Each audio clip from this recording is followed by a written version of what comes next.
Thank you for coming, everybody. For those that don't know, my name is Stuart Schlossman, and I too have multiple sclerosis, and that's how all this began. Years and years ago, I shouldn't say that long ago because it makes me that much older, but it all started as Stu's Views and MS News. Sounds great, right? But then we became corporate in 2008, and in 2010 we did our first MS educational program. And like I mentioned before about doing over 180 video recordings, to date, thus far, since February of 2010, we've now held over 190 educational programs, starting in the state of Florida and moving our way north. We do programs all over the state of Florida every year. We also are now active in Georgia, Alabama, the Carolinas, Kentucky. We got now, this year we went up to Indianapolis, and we'll be back there again next month as well. We also made it to Chicago, here in Michigan for the very first time, and we all do hope that we'll be back again. Also, on Thursday, we'll be doing a program in Cincinnati, and the beat goes on. So this year, by the way, tonight's program is our 37th of the year. It's a lot. We have 44 by the time the year comes to a close, right? How many weeks are in the year, everybody? 44 programs in 52 weeks. My family wants to know, where am I? I'm here. You can watch me on video, everybody. All right, so I spoke to you about the YouTube Learning channel. We also have, and I think I sent it out to all of you if you needed to for tonight, if you wanted to ask questions. Something that we offer to the community, to the MS community as a whole, is we have our communication tool. It's available via our website. And right there at the information tab, you go down to patient communication tool. And this is something that you all could use when you go for your appointment with your neurologist. Every question that you could possibly have to do about you and your multiple sclerosis is something to do that's on this two-sheeted piece of paper. Before you go to your neurology appointment, fill it out. Take it with you. Why? Because the doctor does want to know, or the nurse practitioner does want to know what you're there for to see him or her about. They don't want to know that when you're heading out the room, you're going to say, oh yeah, I forgot to ask you about this. And now they're out of time to talk to you about it. But if you have it written down, if you have it prepared, so that way you're going into your physician's appointment, they'll be glad to get this from you, and you'll be happy that you were able to leave the office with everything being answered for your meeting, for your appointment. All right, before I go any further, MS Views and News relies on the pharmaceutical community to give us dollars, sponsorship dollars, and educational grant dollars to do the programs that we do. The pharmaceutical community really, really is concerned and wants you all to know about multiple sclerosis. They want you as the patient, they want your caregivers to know too. They often ask us if we do invite others from the healthcare community to come to our programs, and we do. And so we just want to thank, for tonight, we want to thank Genzyme, a Sanofi Company, for giving us the dollars to do tonight's program, and I want to thank them, and I thank you all for thanking them too. We have other sponsors here tonight also. You saw them out in the hallway. They were giving out information, and so we're glad that they were able to make tonight's program as well. Tonight, you're going to be listening to Dr. Aburashed, who's not yet coming up to speak, but he's going to be speaking for about 60 minutes. I can only say about because, you know, there's so many medications to talk about these days. When we first started doing, when I was first diagnosed, let's put it like this, when I was diagnosed in the late 90s, there were only 3 meds to talk about. Now you got 14 medications to talk about. So once upon a time, we were able to do a program, and the physician was able to do the program, speak for 30 minutes, maybe answer 20 minutes of questions, and we were finished. Can't happen anymore. Now, between the physician speaking, anywhere between 50, maybe an hour and a half, although I held him down tonight, to 60 minutes, and then we'll do 30 minutes of Q&A. All right, when we go around the room to do Q&A, I'm going to ask that you let me stick this microphone right up to you to hear, so everybody hears you speaking. All right, and not only everybody hearing you speaking, but the audience that's going to be watching the YouTube program is going to, afterwards, they're going to hear this on YouTube. We want them to hear what you're asking. The cameras will not go around to you. The cameras are only going to be here, okay? The cameras will only be here. They will not get to see you. For the people in the state of Florida or nearby, I tell them, if they don't want to be understood, if they don't want others to hear their voice, talk like Mickey Mouse or something. You didn't get it. You're not from around there. Come on. What theme park do you have up here? I don't even know of any, do you? Oh, you got those Wolverines. Yeah, I got it. All right, sorry about that. All right, so I'm going to ask 4 support group leaders to come on up here. And we ask these people to come up because we want people to know in the general area about what they are doing to do support group program. Kathy, come on up. Lori, come on up. Then we have Cindy, and we have somebody. Rebecca, would you all come on up, please? I would like you to come up here, and one at a time, we're going to let you speak. So, Kathy, you first. My name is Kathy Tremblay. I am a support group leader in Dearborn, Michigan. For Hope and Faith of Dearborn, we've been in existence for 11 years. In January, we meet at the Dearborn Performing Arts Center on, thank you, Michigan and Greenfield. And we have a lot of fun. We have speakers also. We have roughly anywhere from 15 to 35 people. We have neurologists come out, and if you like to eat, we've always got a buffet going on. We're having our last party of the year. We do not meet in November or December due to holidays. I can't do a turkey on Thursday and do a group on Friday. So I thank you for the time, and I passed out flyers at the table. If you want more, I'm at the back of the room. I'll be more than happy to pass them out. Thank you. Great, thank you. All right, next we're going to ask Lori to come on over. Come in, you could stand right where you're at. How's that? You look great over there. Well, thank you, Stuart. Oh, I should start talking. Wait, you need a microphone. Oh, okay. That? See, now I forgot. Well, that's fine. Does my hair look okay? I just had it done today. Anyway, my name is Lori Perna. I live in Farmington Hills, Michigan. And I'm happy to say that I am a group leader for a group called GEMS, Group Exercise for MS. Some people show up at 6 o'clock every Friday, except, of course, for holidays, for the water aerobics. Our meetings start at 7:10 every Friday, except for holidays. And some people don't do the water aerobics, they just come for the meetings. And I will say, we are a group, I have about 100 people on my email list that I send newsletters to. And of those, maybe only 12 to 25 will show up at any given Friday. But we're a nice group of people. We discuss everything, our families, MS, our neurologists, the drugs we're using or not using. And it's a great group. Livonia, Michigan, YMCA, and we would welcome anybody, and we have a lot of information to share if you're interested. Thank you. Thank you. Thank you. All right, next. Cindy and Rebecca. Who's going to speak? Cindy is. Okay. Hi, everybody. My name's Cindy. This is Rebecca. We run a support group downriver and in South Gait at the Veterans Memorial Library the third Thursday of every month. And we meet at 6 o'clock. We do have speakers from time to time. We're a fairly new group. We've only been meeting for a couple years, but it's a very positive group, diverse group of people.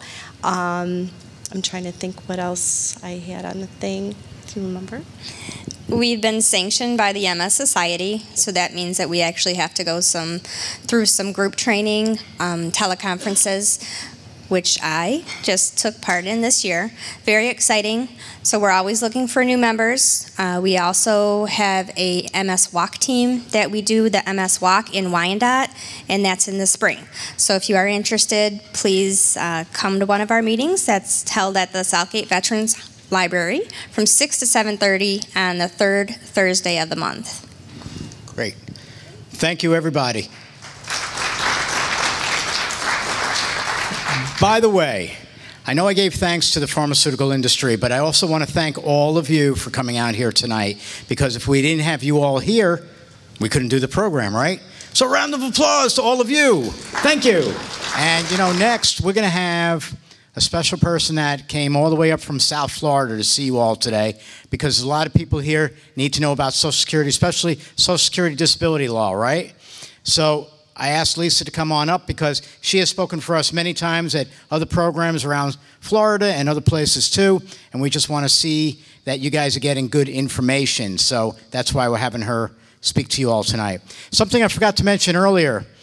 We have our largest program in the year coming up in South Florida. It's taking place in South Florida on November 14th. Taking place is the key word because anybody with internet access anywhere in the world can watch this program. It is a live webcast, a live stream. And at that program, we have 3 different neurologists speaking about, number 1, MS immunology. Why does it happen? Number 2, emerging therapies, including stem cell research. Number 3, another neurologist will be speaking about self-aspects, nutrition, diet, things that you could do to better yourselves.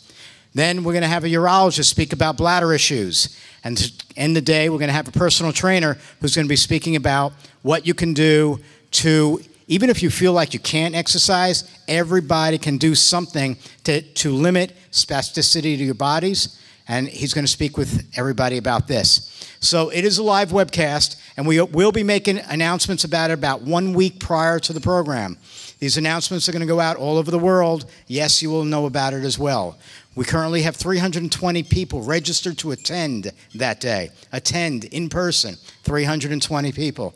We're expecting another 200 to 300 on the live webcast. So we're hoping that you all will want to be part of that as well.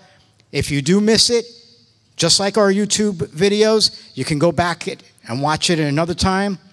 You can pause, fast forward, replay, send it off to others whenever you wish. You have to go to the bathroom in between. You can hit stop, and you could go to the bathroom and come back and watch it again afterwards, all right? You have to take dogs out, no problem. You could do that too, all right? But the point of all this is to get you all the information. So I wanted to let you know that before we start with Lisa. Hi. Everybody can hear me okay, right? Everybody's awake? Okay, why did I come up from Florida? I think a lot of people are thinking. Social Security disability law is a federal law, and it's nationwide. So the same standards that apply in Florida apply in Guam, apply in Europe if you're an employee person that got disabled, and apply anywhere in the 50 states. So I've done a lot of programs with MS. It's something near and dear to my heart. And I'd like to go through my slideshow and then try to tie it up to what the doctor was saying, because I think he made some really great points. Just to get a clear picture of who's here, how many people are currently on Social Security disability? And how many people are applying for disability? And how many people have been reviewed, those of you that are on disability have been reviewed through the years? Okay, so the reviews are being a little more aggressive, especially right now during the approachment of an election year. So my suggestion is to make sure you continue getting treatment, continue to have your doctor documenting all your complaints, and make sure that if they write the notes, they still document the side effects of the medication, the fatigue, the lethargy, the tiredness. Because many times doctors, once you're on benefits and they're just treating you, they just write patient is stable. And the judges, more often than not, think that stable means cured. And as we know with MS, it's not a cure. So it's really important to complain and to document that. Let's see what we have here. And I will keep it very short since most of you are on Social Security disability. We will have a Q&A session also, and I'll be happy to answer any questions afterwards. But there's basically 2 types. There's one that's Title II, disability insurance benefits, and those are for people that have worked and paid money into the system. And then there's Title 16, which is for SSI benefits for people who may not have worked enough quarters to lead for them to be covered under Title II benefits. So that's referred to and called supplemental security income. And for that, you have to be able to show that you are unable to work, which is the same for both benefits, but that you're also, you meet the financial eligibility criteria. Social Security Administration, the definition of Social Security disability is that you're not able to perform your past relevant work. that you're not able to adjust to any other work activity because of your medical condition, and that the expected duration of your disability is for 12 months or more. MS is a very difficult disease to kind of diagnose, and for my purposes, and many of you probably had experienced this when you were applying for disability, you have a lot of diffused symptoms. So they can be associated with a lot of other impairments and diagnoses, and many times you're diagnosed improperly. So we'll have people with symptoms of fatigue that they may say, you know what, you're just anxious, you're tired, you're overworked, or you may have symptoms which show that you have rheumatoid arthritis, and you may actually have it and have very positive ANAs and not actually have the diagnosis of MS. You can have Lyme disease. A lot of people that have Lyme disease have a lot of the same symptoms, and they don't get treated accordingly or properly. You can have HIV, lupus. So it's a terminology of the autoimmune, and it's very hard to kind of put a finger on it. So the way that we win the cases before the federal government is to really show not just your impairment and your diagnosis, but how it's affected you and how it's prevented you from working. And working is defined as a 40-hour work week. So then the question becomes, if I work 38 hours, or if I work 35 hours or 25 hours, can I still qualify for benefits? And then the question becomes income and how much money are you receiving? So everything has a trapdoor, and there are no easy explanations. This is the definition per Social Security, but every single one is a term of art, every unable to perform, and then the past relevant work, and how much you are working, and on a substantial gainful work activity. So these definitions have a lot of interpretation, and they're as varied as the particular judge that you have in front of you. So one of the things that I really harp on when I prepare a case, and I know many, many attorneys that do the same thing that I do, we all prepare cases a little bit differently. And that has a direct correlation to your success rate as an attorney. And because it's a nationwide practice, I've had the privilege of working with attorneys throughout the nation. We just recently won our first case internationally in Israel. And we did not have to go into the embassy to prepare the case and go in, and it was thyroid cancer. It was a different kind of disability. But what was very interesting was that throughout the world, anybody who's applying for Social Security disability has to meet the exact same criteria. So as an attorney, when you go in front of these federal disability law judges, you have to make sure that you have the proper preparation for each case. And preparation can be the difference between getting denied or not getting denied.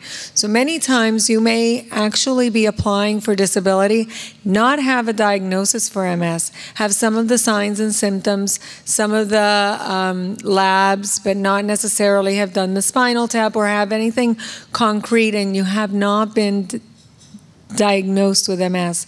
You could still qualify for disability, and you could still get a fully favorable decision.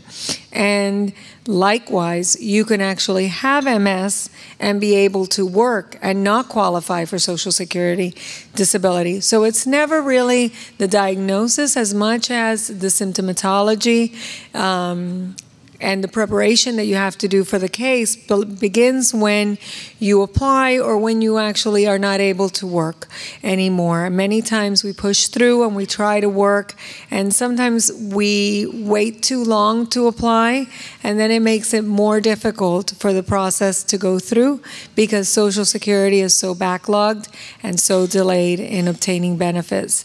So by having the privilege of working with attorneys throughout the country and some throughout the world, very few attorneys specialize in this area solely.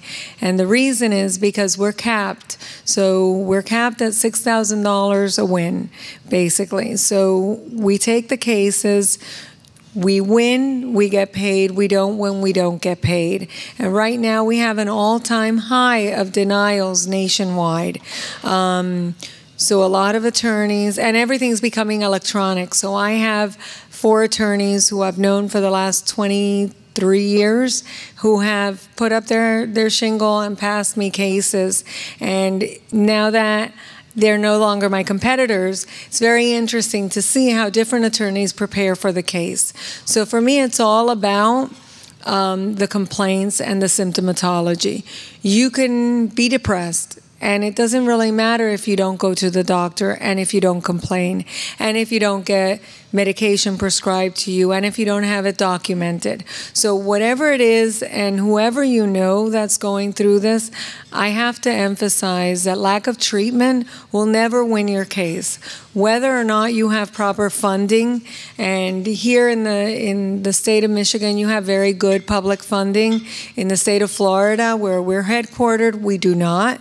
And the Affordable Care Act is not available to everybody, and people will say we don't have enough to get the proper treatment. That's never an excuse, because it's practically impossible to win the case.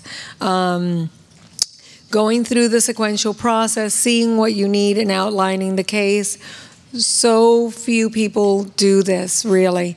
And my advice to anybody who's ever looking or needs an attorney, if anybody ever tells you you have the right to an attorney, they're giving you that right because they have the ability to take something away from you. So don't take that in vain. The other thing is that if you ever hire an attorney for anything, my advice is to always ask, what percentage of your practice does this particular kind of law? And the reason is because just the same way that you wouldn't go to a cardiologist necessarily for symptoms of MS, or to a psychiatrist if what you're complaining about are lymph nodes, you wouldn't go to a traffic attorney or a criminal law attorney to do Social Security disability.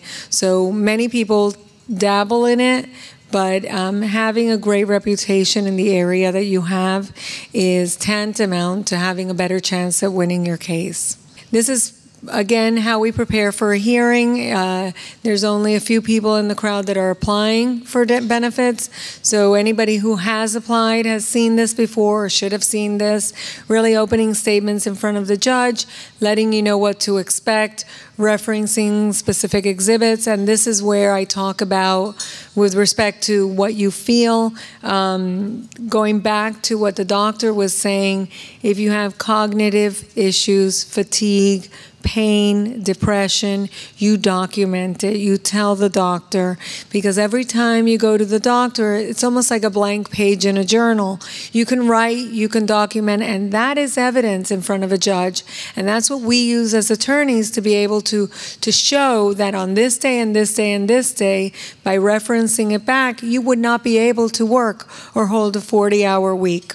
So those are really very important things. The other thing is, with regard to referencing specific exhibits, is also the drugs that you take, and how they may help is documented in your notes, and doctors love to write how the drug is helping, but also the side effects are very, very important to be able to prove a case on disability. We've been able to win cases on side effects alone of medication, but we cannot win that case unless it gets documented by your doctor. So patient-doctor relationship is really important, and if you're with a doctor who is not going to write these detailed notes, then you need to find another doctor, at least for purposes of winning your Social Security disability case. Vitamin D deficiency, I know somebody mentioned that. That's also a real hot topic, even in Florida, where we have a lot of sun. And that's, I would suggest getting a lot of blood work on that every 3 months, because if you're not reacting or responding to the vitamin D supplements that you're taking, sometimes you need upwards of 1,500 a day, sometimes you need 5,000 a day. I am not a doctor, but I like to see those lab reports that show a continuum of labs and a continuum of complaints and where your levels are, because that's where you have control of your case. How you develop your case, how you are compliant with medication, those are blood tests, and those show that you are compliant. So those levels should be going up, and they really, really help meet specific criteria with Social Security. This is an example of quarters of earnings. This individual had stopped working in 2009 and then went back to work. You could see the first quarter of 2009, they went to work and then they stopped working. And then they went back in 2010 and worked an extra quarter. This is a fairly typical work history of somebody with regard to the frequencies of work and not work with regard to a long-standing MS patient. Because they have been able to work, then they have periods of attacks. They don't work, then they go back to work. And by the time they come to me, many times they've been out of work for several years, and then they have to wait another at least a year or two to get their benefits. We have been much more successful in getting cases won at a sooner level, a faster level, but that's really dependent on how much treatment you have had, how aggressive you are, how helpful your doctor is. The goal of compassionate allowance. Okay, so MS was put in the Social Security federal regulations as a compassionate allowance. Does everybody know what that is or no? Okay, so compassionate allowance it was an incentive done for people who were diagnosed with MS who met specific criteria, specific medical criteria, so that they could receive benefits at a quicker level. So instead of waiting, what we just saw on here, instead of making you wait to go through the whole process of applying and waiting and appealing and going, they determined that they were going to put MS and there's certain other impairments that are also on their compassionate allowance. The federal government decided they're going to give you, as an MS, if you meet the criteria, a certain kind of, you're going to cut the line and you're going to go, as they say, a little sooner. They're going to pay your case and assume that you are severe. So it's under the same program. You go to the top of the line, and it's made so that if you are really failing and your impairment is going to be lasting 12 months or more, so that they can try to see if they can speed it up. The benefit is your benefits get sped up. The issue is if they pay your case and they allow benefits under compassionate allowance, and they review it and they find that you did not meet the medical criteria, they can turn around and charge you an overpayment. Federal government can come back after you, knock on your door, and say, excuse me, we gave you these benefits and you received all this money. It was erroneous. You now owe the government this money. So it can create a lot of anxiety for people. So compassionate allowance is really for people that are very, very severe. And I think the doctor was talking like a primary progressive MS, different types of MS that are more advanced. Those may qualify under compassionate allowance, and those we need to go through the labs very carefully when we outline the case and talk to your doctor and see how we can get you to go in front of the line with MS. This is a list, a comprehensive list of compassionate allowances. Again, it's not enough to be diagnosed with these. It's really a question of how these affect your ability to work. But for compassionate allowance, they have specific criteria that are medical, and the doctors turn around and have to help you with making sure that all of the ands, ors are met. So even though you may have an attorney, you're going to have your doctor's assistance with a compassionate allowance. Again, this is more on compassionate allowance as a way to expedite the processing of any Social Security disability claim. It's really for advanced MS, malignant MS, more aggressive types of MS. With regard to MS, with Sjogren's, it's got another criteria. With lupus, it has another criteria. With HIV, another criteria. With malignant cancers, another one. So it really is a combination. It's very complicated and very, very detail-oriented. Some people apply for Social Security benefits and get their benefits right away. I would say that those people represent about 6 to 9% of the population that get their benefits at the initial level. And then you have to appeal the case, and that takes 60 days. Actually, it has to be appealed within 60 days. So it's a lot of paperwork going back and forth. And then if you're denied at the reconsideration, you appeal it again, another 60 days, so you can go in front of an administrative law judge. The cases are denied almost always at initial, unless they're compassionately allowed or unless your criteria is very high. Then at the reconsideration level, which is the second tier level, again, there's a very, very high, alarmingly high rate of denial, probably like 88 to 90%, and it depends on the state and where you're at, and it's as good as the person reviewing the case. And then you go into a hearing in front of an administrative law judge. When you go in front of an administrative law judge, it's as good as the judge that you get. So that means that's where you put your preparation together, where you put your analysis together.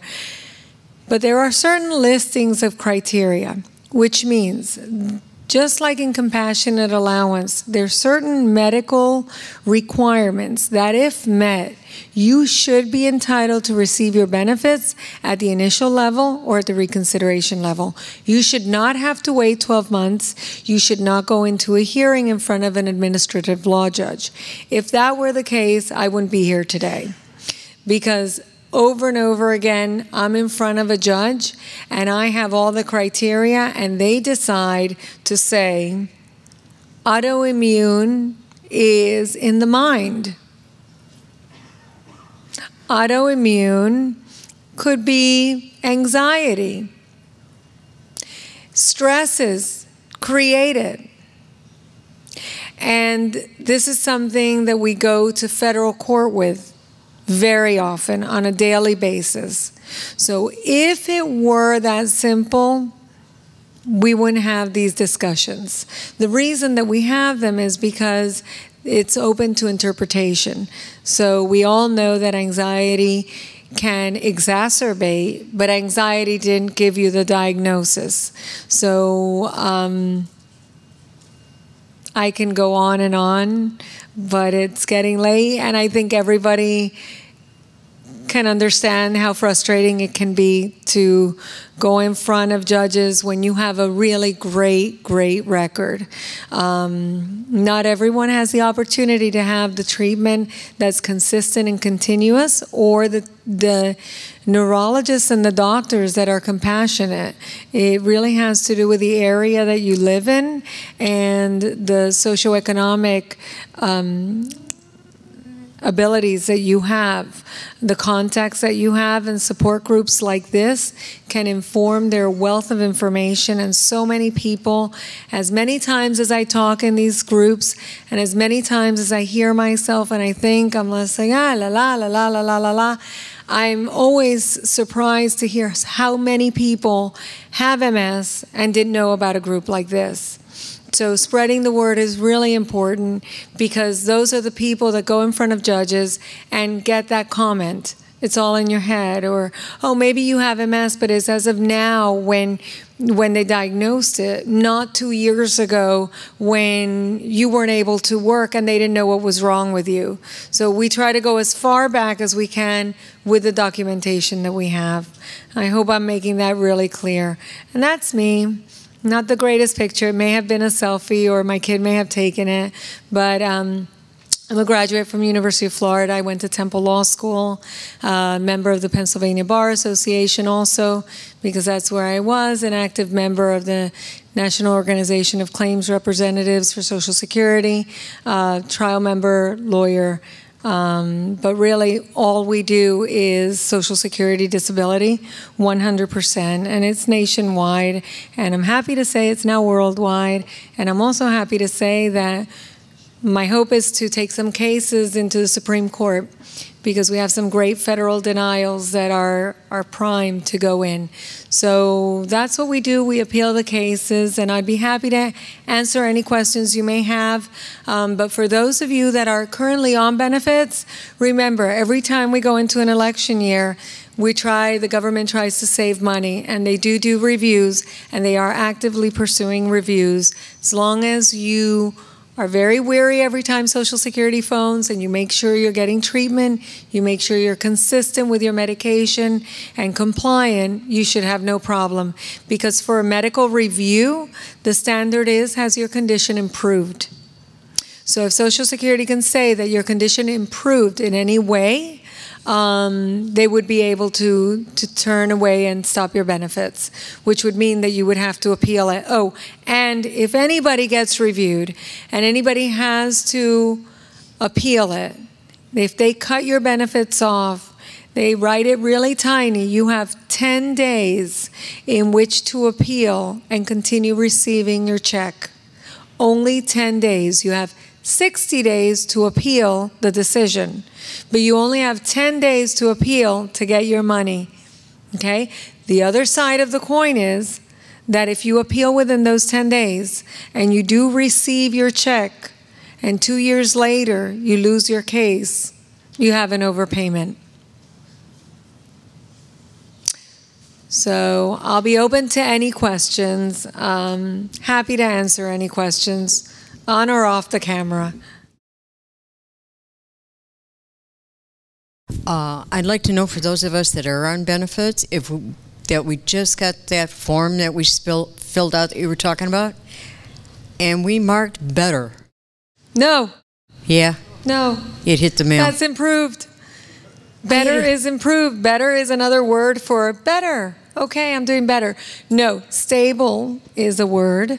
They don't give you that choice. It's better, worse, or the same. The same or worse. Never better. Never better. And the reason is because then you have to prove, or I would have to prove, that your condition is better, but you are still disabled. So the tier mark for review is whether or not your condition has improved. If they can show that your condition improved, then they can deny you from benefits. If your condition is the same, they have to continue you on benefits. And if it has gotten better, then the question is, are you capable of working 40 hours a week on a sustainable, gainful work activity basis? And you're shaking your head, but that's not your determination anymore. That's up to Social Security, because you mark better. Next question's here. If you have applied and you had an attorney and then you got denied and you want to switch over to another attorney, is it a long process, a lengthy process for that, or does it just change? Okay, no. That's a good question, because people always fear that if I let my attorney go, I'm going to have worse chances at Social Security. But all you need to do is really rescind, send a letter to the attorney and tell them that you no longer want them to represent you. And Social Security has to have a copy of that. So I get fired on a daily basis because people are so frustrated that the system takes so long. And by the time I'm done talking to them, they feel better and they unfire me or whatever. So a lot of times it's not a verbal thing. When somebody needs to get rid of an attorney or wants to hire a new attorney, you have to put it in writing and you have to document it with Social Security. I don't mean to say I get fired all the time, but it's just a very frustrating practice. Everybody's out of work. Everybody's got no fund, no health care. 90% of the people have no health care. And they think that we are delaying it. And we work our cases as fast as we can. And I think I would say that of any attorney. It's really out of our hands, except for there's two ways of rushing a case. One is if you're dying, and one is if you're about to become homeless. But if you're dead, you can't rush the case. And if you're homeless, you can't rush it. It's only if you're about to become. So it's very, very frustrating. I actually have a company that's helping me apply for my disability, and everything's going smoothly. My initial application was denied, and now they said, you know, the status from SSDI is that I'm going for, waiting for the lawyer. Or, I'm sorry, waiting for it to go in front of the judge. Okay. So did I not have that reconsideration? You did. You did. You may Okay. not have known it because you have to have it. It's the initial, the reconsideration, and the request for hearing. And what happens is, because it's such a paperwork type of law, so many times you get papers and papers and papers, and an attorney or a company will fill it out for you, so that whenever you call them and say, I got this paper, I don't know what to do, the answer is, don't worry about it, we took care of it. And that's good. That means they're doing everything that they need to. Did you say that the company that's helping you is a law firm or no? It's called Allsup. Okay. So they have some lawyers. Allsup is an insurance company, and it's associated sometimes when you get long or short-term disability. They go ahead and they put an attorney for you or a person. What I would tell you, because I would be remiss not to tell you, is and Detroit has great judges in Detroit. But if for any reason you were to get denied, there are other steps of appeal. And sometimes those kind of companies will not exhaust all appeals. They'll just keep you on the books. But the interesting thing is that it's not only about money when you look at Title II benefits, it's also about the Medicare. And it's important for you because those quarters of coverage, the money that you earned and you paid into the system, expire. So out of a rule of thumb is once you've been out of work 5 out of the last 10 years, you cannot collect benefits under your account. So it's important to exhaust every level of appeal. That would be my suggestion. Hi, I have not applied for disability, but I'm considering it. And I was just wondering, does your possible pension affect your Social Security benefits? And if so, how? I imagine it would, but I don't really know how it works. Depends on what pension. Is it from a school board? So it depends on the state, and it's based on the actual employer and that arrangement. If you've paid FICA earnings, Social Security earnings, it should be in conjunction. It should not offset. Okay? And that's pretty across the board. So it really has to do with Social Security. There's some pensions that you kind of deviate from paying FICA, and then you're left only with your pension. Okay? But if you paid Social Security disability benefits, Social Security FICA earnings, you're fine. You should be able to qualify for both. Okay? Oh, and when you have an initial claim, some people ask me often, when to come to an attorney. Do I wait until I'm denied? Do I wait until I have a hearing in front of a judge? And every attorney across the nation has different protocols. So my experience for me would be to take the case as soon as you're applying. I do the initial application. And the reason is because I like to have that case from the very beginning. And that way, any paper that ever gets sent to you, I get a copy of. Okay? Some attorneys will say, don't give it to me till you've been denied. Yes? Do you practice in Michigan, or if we have some friends that need to talk to you, can we call you at that number? Yes, I actually have a 1-800 number. It's 1877. Doesn't everybody has cell phones now? But I'll give you the 877 number also. Would you hold on a minute? Yep. And I do. I practice in Michigan. I practice nationwide. We have a great practice in a lot of different states, and Michigan is one of them, because you have great judges. We do have good judges. You have very good judges. Okay, it's 877-899-8020. 877-899-8020. Question for you: if you're collecting Social Security disability and your spouse dies, am I able to collect his Social Security if it was a higher amount than mine, or how's that work? Yes, Social Security will automatically, upon the death certificate, move you to the highest amount, whether it's yours or his, but you can't double dip, you can't get them both, but you would get his if his is higher. But disability doesn't make any difference then? If you're disabled, that doesn't make any difference then? What do you mean? If you're collecting Social Security disability right now, that doesn't affect it at all for the higher amount? Well, that's, it may make a difference. Is this your, like, there's a disabled widow's benefits, for example. So if you are over 50 and your spouse has died within 7 years of you becoming disabled, then you collect their amount. So that's, you know, this slideshow was for 2 basic forms of disability. That would be as under disabled widows. Right, so if I'm disabled right now, though, and my husband passed away, then I could collect his Social Security, correct? Have you been disabled for within 7 years? Yeah, the last 3 years. So if it's after 7 years, then you can't? Right. Okay. And these are arbitrary numbers enacted by Congress years ago. So we just work with those numbers, 7 years and 50, over 50. Mm-hmm. Any other questions? Oh, yes, we do. Any questions on that side? No, we don't. Hi, I'm considering myself, and my question is, how, if you can still work and want to work part-time, how much can you make? What's the cutoff line? Okay, so I will never give the cutoff line. They're online, online. Every year they change.